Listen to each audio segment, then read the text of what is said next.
Today, we're diving into a critical decision many executors face when inheriting property. Should you opt for renting it out or for putting it on the market and selling it? If you've recently come into possession of an inherited home, you might be wondering if you should transform it into a rental asset or if you should sell it. There are benefits to both, and it's really going to be your decision to weigh out the pros and the cons of each to make the best decision for you. Our focus today zeroes in on those unique scenarios, particularly here in Sacramento County. In this video, I'm actually going to go over 4 different rental options, and I'm curious if you've considered or even heard of the third option. It's probably something you've done in your lifetime, but may not realize it's a model you can use today to increase your earning potential. If we don't know each other yet, I'm Lisa, a realtor in the Sacramento area, and I teach people who have inherited real estate how to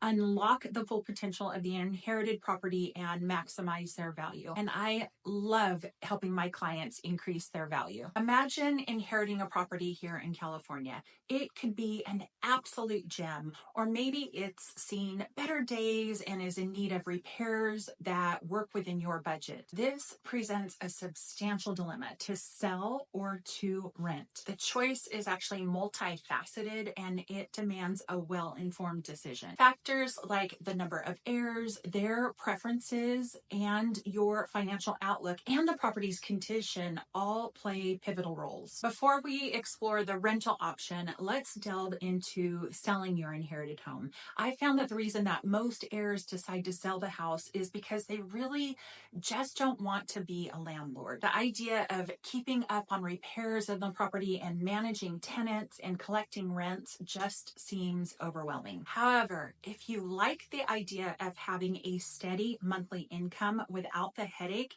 there are other options that you may want to consider, like providing seller financing or offering the property as a lease option. I want to stay on track, so if you have a question about that, give me a call. And you know what? I'll do a video on those things because they are great ways that sellers can greatly increase their bottom dollar, but over time. Another reason why most heirs opt to sell rather than rent is because selling provides a quick financial boost, ideal for immediate needs. Although probate in Sacramento could extend this timeline for 6 months to a year. Both selling and renting out an inherited property require initial preparation, which can be costly and time-consuming. This includes making it appealing to either buyers or tenants through repairs, updates, and possibly staging. You know how when you go out to eat and after you've placed your order, there's an anticipation of what the plate will look like and what the food will taste like?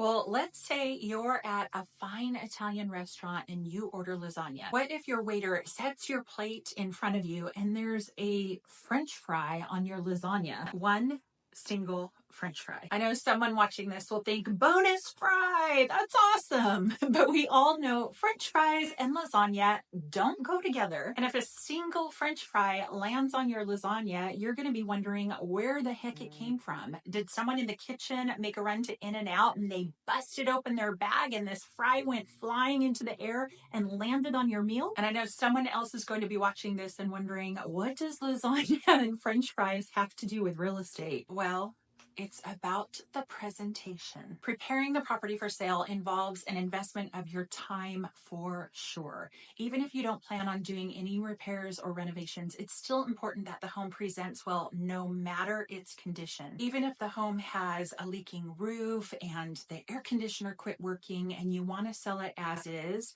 if the toilets are free of stains and there isn't a 6-inch layer of dust on the ceiling fan blades, that home will sell for a couple $1,000s more than if it's not clean, even if it sells to a cash investor. Preparing a property for sale may also be an investment of money. On our YouTube channel, we've got about 3 or 4 different videos that go over everything from inexpensive ways to get your house ready to sell to actually selling a house in poor condition. It's possible that you don't have the time or money to do any major repairs or renovations to a home that you've inherited, and that's okay. Some things can be done to help get the home in shape that are still budget friendly. And if you're interested, check out those other videos too. Most of the people we meet with want to sell because they've already gone through so much with the loss of their loved one, and they tell me they really just want to be done. They may have plans for the money that they'll receive by selling the property, like going on a nice relaxing vacation or buying a vacation home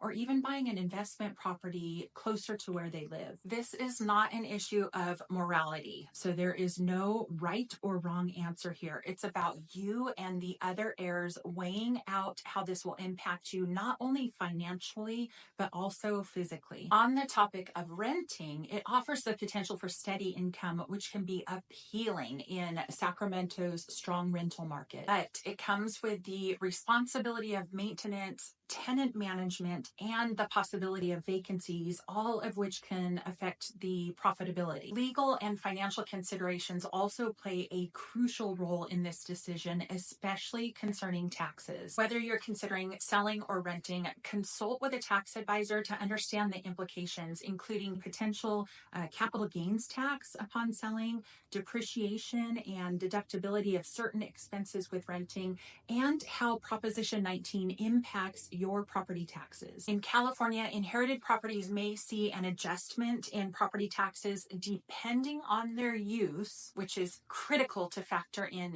your decision making. Managing a rental property requires understanding tenant laws, maintenance, and possibly employing a property management company, which comes at a cost, but it might be preferable if you're uncomfortable with direct management. If you're thinking about renting the property you've inherited, there are a few different strategies to consider. You may want to offer the home to short-term renters. This would be something like Airbnb or VRBO, where people stay for a weekend or up to a month. If you decide to do this, check with the county and the city to see what you need to do to register the property. We recently had to apply for a business license in Folsom for our short-term rental, and you'll also be required to pay a transient tax to the county or city, and it's a percentage of your booking fees, just like hotels do. Another rental option is offering the property to midterm renters. Think of traveling nurses or business travelers. There are several companies who bring their executives or interns to the Sacramento area for a temporary basis.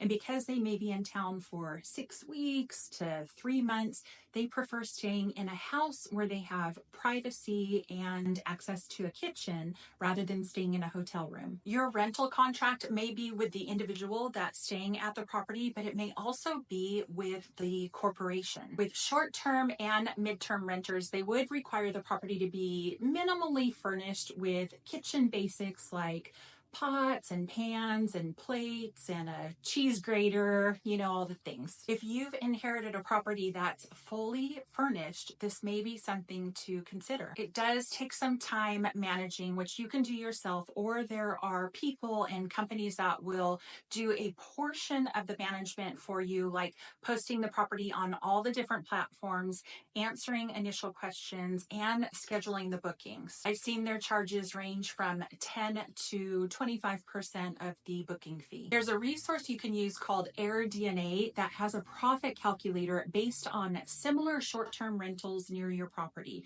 You can go to Google and type in AirDNA profit calculator and it should come up for you. Even if you're just curious about how much you could potentially make, it's a great tool. Okay, do you remember at the beginning of this video where I said there's something you may have done in your lifetime that you didn't realize could be a model you can use today? Well, have you ever rented a home or an apartment and had roommates? This third rental option is actually very similar. It's called co-living. In this scenario, the property wouldn't need to be furnished and you rent individual bedrooms. Some landlords offer this for students or single women. Jim and I have used this model for veterans in need of affordable housing, and it's worked really well for us and for the veterans. Each renter has access to the common areas, which would be the kitchen and and the bathroom, and each bedroom would have a door that locks with either a key or with a code. An example of this would be, let's say you have a 3-bedroom, 2-bath home and the market rent for your area is $2,200 a month. But if you rent individual bedrooms, you may be able to get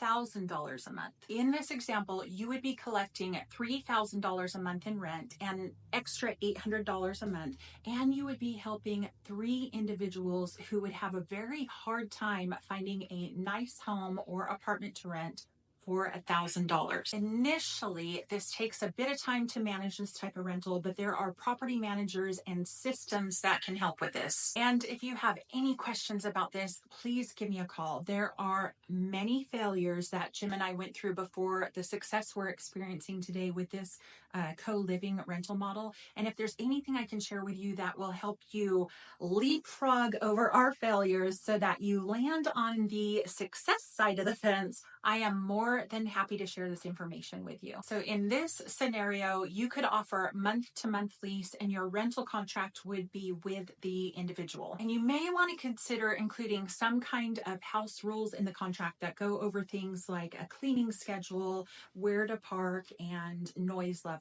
And of course, another rental option is renting the entire property to an individual or a family or whatever. There's a resource that I use called Rentometer or rentometer.com. It will give you an idea of what your property may rent for based on market rents for similar properties in your neighborhood. With any of these rental options, it will take time to prepare the home, to manage any repairs, screen tenants, collect rents, and all the other things. You can choose to manage the property yourself, or you may want to hire a property manager to take care of those things for you. Jim and I have an incredible property manager, and if you'd like her information and if she's available to take on new clients, I'm happy to share her with you. We love her, and most of our tenants love her too. She's amazing. I'll be super curious about what you decide to do with your property. I also wonder if you wrote down and circled seller financing and you want me to walk you through